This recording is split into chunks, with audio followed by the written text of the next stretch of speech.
नाही का बघा, हे डोकं जर जेवढे मी नाव सांगितले इथं जर डोकं टेकत नसेल, एक प्रश्न विचारतो, कडू भोपळा कशाला म्हणतात? कडू भोपळा कळतो का? एक दुधी भोपळा आणि एक दुसरा कडू भोपळा. जो एवढे जे नाव सांगितले मी, तिथं ज्याचं डोकं टेकत नाही त्याचं डोकं, कळलं का? त्याचं डोकं म्हणजे कडू भोपळ्याचं. याच्याकरता दृष्टांत देतो, हे माझ्या पदरचं नाही बरं का. ते शीर कटू तुंबरी समतुला. लोक महाराज रामायण करतात का नाही, त्या रामायणामध्ये, तुळशी रामायणामध्ये असणारा हा चौपाईच्या बाबतीमध्ये आलेला भाग आहे. ते शीर कटू तुंबरी समतुला, जे न नमत हरी गुर पदमूला. हरीच्या चरणाजवळ, गुरुच्या चरणाजवळ जे शिरकमल वाकत नाही, झुकत नाही, ते म्हणजे कडू भोपळ्यासारखं आहे. ज्याला आपलं डोकं कडू भोपळ्यासारखं करायचं आहे, त्यांना इथून पुढे मात्र पाया पडू नका. लक्षात आलं का?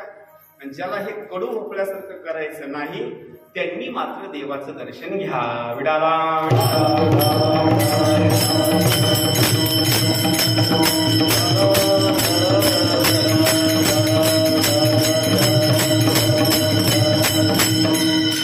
आता एक वर्णन केलेलं आहे. जे जे काम करत असताना हे जे मुख आहे का नाही, काही महाराज मंडळी, काही साधू मंडळी किंवा पोथी सांगणारी माणसं देवाचं नाव घ्यावं असेल, काही लोक ह्यांचा धंदाच आहे. ह्यांना काय, ह्यांचा धंदाच राहील. ह्यांना काय, पुन्हा कसं होतं माहिती का, मुका झालो वाचा गेली, काही नाही. पुन्हा वर्णाचं बकेट जरी बघितलं तर पुढे झालो म्हणा,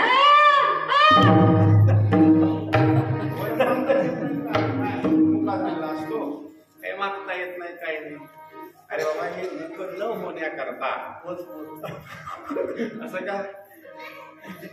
अरे बाबा, हे जे आपलं जे आहे का नाही मुख, याच्याकरता व्यवस्थित स्वरूपामध्ये देवाचं नामचिंतन करणं गरजेचं आहे. नाही तर मग कसं होतं माहिती आहे, काही माणसाला बोलताच येत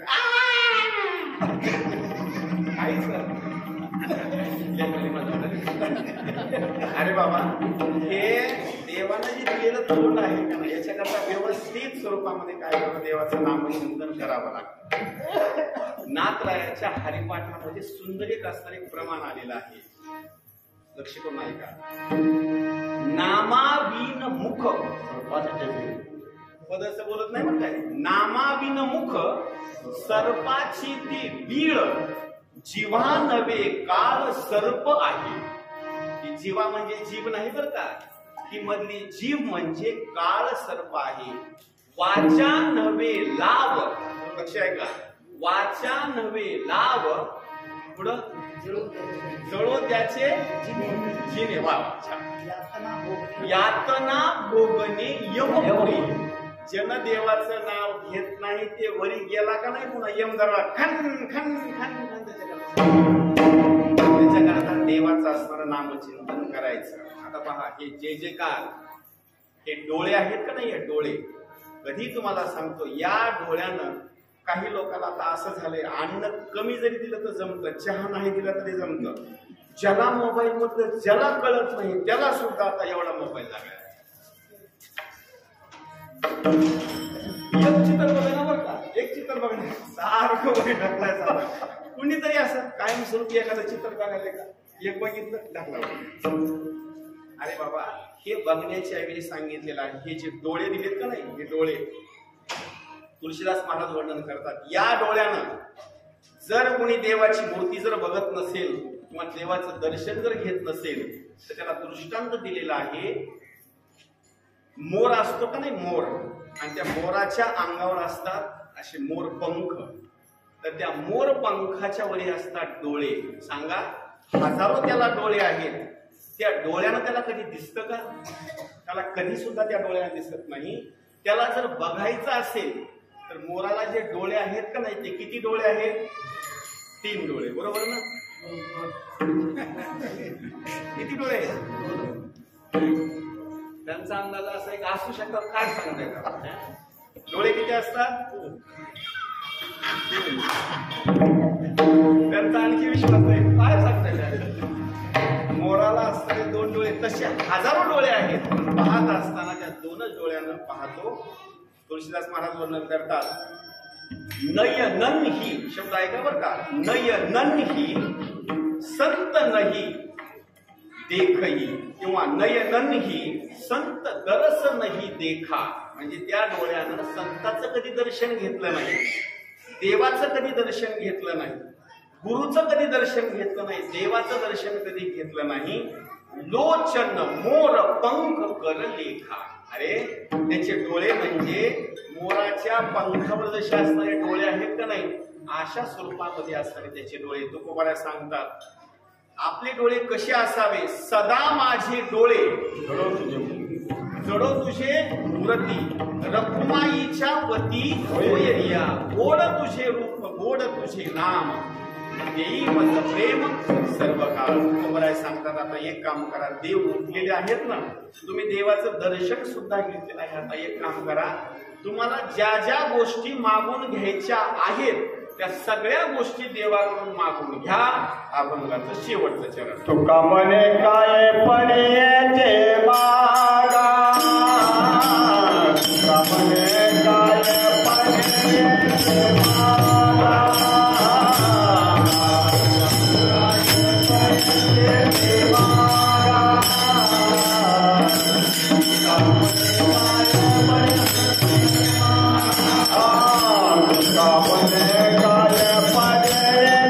मागा,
तुका म्हणे काय पडिये ते मागा. आता लक्ष देऊन ऐका बरं का. आता पेटी वाजवणारे गुरुजी साहेब, त्यांना अगोदर प्रश्न विचारतो बरं का. आता देव उठलेले आहे, तुम्हाला काय मागायचं? आता तुम्हाला कमी काय आहे? त्यांना काही मागायचं नाही, देव उठलेच बरं का. आता तुम्हाला काही मागून घ्यायचं असेल तर तुकोबाऱ्या वर्णन करतात, तुका म्हणे काय पडिये ते मागा. तुम्हाला काय काय पाहिजे आता ऐकून घ्या. एक जण शेतामध्ये आऊत खाणू लागला, तंबाखूचा देव प्रसन्न झालं. देव म्हणजे तुम्हाला काही मागायचं असेल तर मागून घ्या. त्याला मला सगळं देव आनंदात आहे, काहीच अडचण नाही, फक्त चुना नाही म्हणतात शेतात. अरे देवाकडे मागून घेत असताना काय काय मागायचं? देवा, हे जे आमचं शरीर आहे का नाही, हे जशाला तसं असणारं राहू दे, याच्यामध्ये शक्ती राहू दे ना. आम्ही देवा तुझं असणारं भजन करावं, बस. तुझं दुसरं काही नाही. आम्हाला फक्त एकच दे, हीच व्हावी माझी आस, जन्मोन जन्मी तुझा दास, पंढरीचा वार करी वारी चुको न दे हरी. फक्त देवाला एवढीच मागणी असणारी मागायची. मागणे एक तुझ प्रती आहे, देशील तरी पाहे पांडुरंगा, या संतासी निरवी हेची मज देई, अनिक तुझं काय न मागो देवा. नंबर 1, तुका म्हणे काय पडी येते मागा. काय काय आपल्या संसारामध्ये कमी आहे का नाही? इथं फक्त पोषितो जगासी एक लातो, तोची एक दान शूरदाता, तोच एकटा असणारा देण्याकरता या ठिकाणी आहे. आणि काही गोष्टी जर सांगायच्या असतील ना, कुठल्याही गावातल्या माणसाजवळ आपल्या सुखाच्याही गोष्टी सांगू नका, दुःखाच्या सुद्धा सांगू नका. तुम्हाला असं वाटत असेल मी फक्त त्यालाच सांगितलंय, हे दुसऱ्याला सांगत नाही, तसं होत नाही बरं का. ते सगळ्या गावाला येणार असतंय बरं का. त्याच्याकरता एक काम करायचं, सुखाची गोष्ट सांगायची ना, सुखाची गोष्ट सांगत असताना देवाला सांगायचं, देवा आता सगळा आनंद आहे बरं का, सगळा आनंद आहे, काही असणारी कमतरता नाही. सुखाची गोष्ट देवाला सांगायची. याच्या पुढे सांगू, दुःखाची गोष्ट सुद्धा देवालाच असणारी सांगायची. याच्या पुढे एक वर्णन केलं आहे, देवा सांगू सुख दुःख. देवाला काय सांगू? एक म्हणजे सुख पण सांगायचं, नंबर 2 ला दुःख पण सांगायचं. देव निवारील भूक. देवाला फक्त सुख आणि दुःख सांगायचं. त्या सुखामध्ये 3 प्रकार आहेत. नंबर 1 सात्विक सुख, राजस सुख आणि तामस सुख. दुःखामध्ये सुद्धा असणारे 3 प्रकार आहेत. आपण सगळेजण कीर्तनात आहोत का नाही? आपल्या सगळ्या लोकांना फक्त 3च असणारे दुःख आहे. ते दुःख आहे का? नंबर 1 भूती उपद्रवती धला, ताडीला अथवा निस्तेजीला, देणे चित्ती तावो झाला, आधी भौतिकता पकोलीला तो. आता सध्या आपल्याला एका गोष्टीचा त्रास आहे बरं का. भौतिक त्रास कोणता? हे बिबट्या वगैरे, वाघ वगैरे, हे जे आहेत ना, साप वगैरे, या लोकांकडून आपल्याला असणारा एक त्रास आहे, हा भौतिक त्रास. याच्यानंतर दुसरा एक त्रास आहे, एवढे कीर्तनाला आपण बसलो का नाही, एवढे जरी माणसं कीर्तनाला असतील तर एवढ्यापैकी प्रत्येक जणाला एक आजार आहे. कोणता सांगू? कुणाचा कानच दुखतो, कुणाची दाढच दुखते, कुणाच्या हाताला मुंग्याच येतात, कुणाची कंबरच दुखते, कुणाचे गुडघेच आहे. एवढे माणसं आहेत का? असा याच्यातला एक पण नाही त्यानं सांगावं की मी सगळा ठणठणीत आहे. कुठला तरी एक तरी त्याला पॉईंट आहे, महाराज सगळं ओके पण खाल्लं की लगेच जावं लागतं. म्हणजे कुठला तरी माणूस कमतरता असा आहेच बरं का. हा दुसरा जर आजार सांगितला असेल, हा शरीरामधला आहे. आता पहा, हा जो असणारा आजार आहे ना, हा शरीरामधला असणारा आजार आहे. नंबर 3रा आजार सांगितलेला आहे तो दैवे अतिवृष्टी का अनावृष्टी, राजिके लुटीला झाला कष्टी, आगीने जळता नावरे संकटी, आध्यात्मिक, आधिभौतिक आणि हा असणारा आधिदैविक. आता जो पाऊस जास्त होत आहे का नाही, याचं सुद्धा कारण सांगितलं देवाच्या बाबतीमध्येच आहे. म्हणून या ठिकाणी सगळ्या जणांना असणारी 3 दुःख आहेत आणि 3 सुख सुद्धा असणारे आहेत. हे सगळे सुख आणि दुःख देवाला असणारे या ठिकाणी सांगू असा अभंगाचा सळसळ असणारा महाभारत. विडोबार कुमाई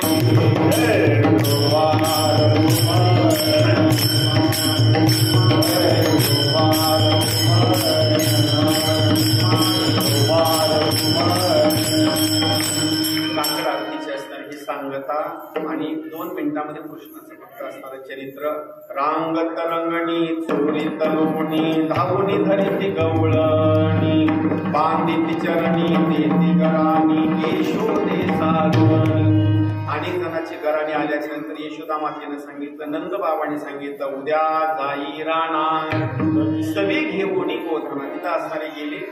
अनेक असणारे खेळ असणारे खेळ खेळल्याच्या नंतर सांगितलं, खांदी भार पोटी भूक, काय केळा याचे सुख. सगळ्या जणांचे असणाऱ्या शिदोऱ्या एका ठिकाणी केल्या आणि शिदोऱ्या एका ठिकाणी केल्याच्या नंतर सगळे गोपाळाशी साईडनं बसवले गोल राऊंड मध्ये. स्वतःहून देवाने त्यांच्या हातावर असणारा तो प्रसाद दिला आपल्या सुद्धा असणाऱ्या हातावर उजव्या हातावर प्रसाद घेतला. बासरी असणारी या ठिकाणी अशी डाव्या हातामध्ये आहे. मोरपंख असा त्या ठिकाणी ठेवलेला आहे. आणि श्रीमद भागवत महापुराणामध्ये देवाचे ते संपूर्ण वर्णन त्या ठिकाणी केलेलं आहे. बिभ्रत वेणुं जठर पठर यो शृंग वेत्री च कक्षे वामे पानौ मसृण कवलं तत्फलान्यङ्गुलीषु किष्कन्मध्ये स्वपरिसुहृदो आसयन् नर्मभिः स्वर्गे